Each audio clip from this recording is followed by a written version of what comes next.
Oh, a spell is going on. You gonna fall? Where you at? Actually, the dandelions are actually apropos for this wine. Dandelions are apropos because I'm talking about natural wine, and in the vineyard, sometimes they plant wildflowers and things like dandelion in order to help the biome. So it was a little nerd moment, and I wanted to explain to y'all what it meant. Anyway, back to the video. Uh, yeah, it's me, Derrick C. Westbrook, your favorite sommelier. And I got another episode of Bottles with a Backstory. And we're talking about how my homie Alex is making really dope Riesling that's natural wine out of Michigan. I know you're wondering, well, what wine is that? Well, this is Poetson 2024 Riesling from, well, Old Mission Peninsula AVA. Now, where are we in the world and what are the grapes we're using? You can probably guess, but I'll give it to you anyway. We're in the U.S., right? We're in Michigan, but particularly we're in the northwestern lower peninsula of Michigan, and we're in the Old Mission AVA using Seven Hill Farms grapes. And what is that grape? It is Riesling. Now, Riesling is a thin-skinned yellow-greenish grape varietal that is high in acidity, super versatile, and super aromatic. Now, when we talk about natural wine, Alex looks like the natural winemaker we all imagine. But behind that natural winemaker look is a really big wine brain. And let's talk even more about natural wine in general. See, if you ask 7 different sommeliers what natural wine is, you'll probably get 7 different answers. But here's the definitive DCW answer. See, what you need to know is natural wine isn't a flavor profile. It's actually a decision, a winemaking technique, if you will. The decision to use organic farming, biodynamic farming, or sustainability. It is considering the wine from the ground all the way to the bottle, and even considering how it enters to your table. So, when we talk about natural wine, don't think flavor, think process.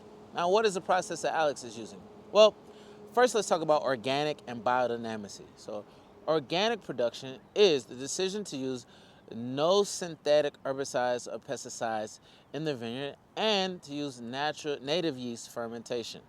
Now, you can use native yeast, you can be organic and still not use any herbicides or pesticides, or you can take it a step further and go into biodynamicity. Now, biodynamicity is using the lunar cycle to dictate when you're going to harvest, prune, and even replant, if you will. Think about it like when a woman asks you, what's your sign in the first 5 minutes of the conversation? That's biodynamic winemaking. Anyway, now that you know a little bit about those styles, what style is Alex using? Well, Alex is taking a sustainable farm approach. So he's working with farms that are sustainably produced or farms that are sustainable. And so in those sustainable farms, you're taking into account all the things. You're taking into account biodynamicity, you're taking into account being organic in the vineyard, and you're making the best decision for the vineyard and for the wine so that you can have a sustainable approach, or even better, it is an approach that making sure that the vineyard and the winery will be here for generations to come. Now, what do these happy grapes taste like? Well, I'll give you the DCW style guide. The Derrick C. Westbrook style guide for this wine is light, dry, and crisp. I'll even say light plus. Why is it light plus? Well, half the Riesling in this bottle is stored in a stainless steel tank, which you can expect. But the other half is actually housed in oak barrels, giving that wine a little bit of richness, a little bit of weight, a little bit of texture, which I think is quite interesting. So you take that richness and texture, it bumps it up to a light plus. Now it's dry because the wine is fermented to dryness. Because Riesling is super versatile and can be fermented, sweet, or dry. And last but not least, it is crisp. And it's crisp because it's Riesling. You got stainless steel tank. You got acidity. You know what I mean? Now that you know that, what am I eating this with? Well, for me, it's definitely ramen. Why ramen? Well, just the other day I had ramen with this wine and it was absolutely divine.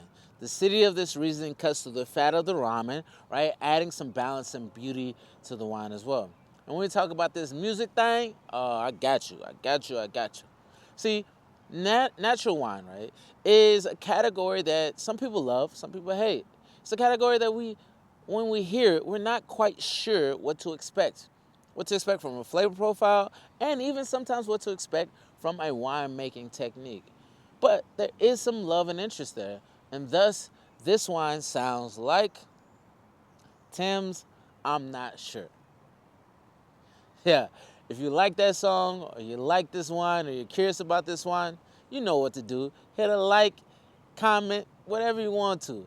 But it's me, Derrick C. Westbrook, your favorite sommelier, giving you more bottles with a backstory.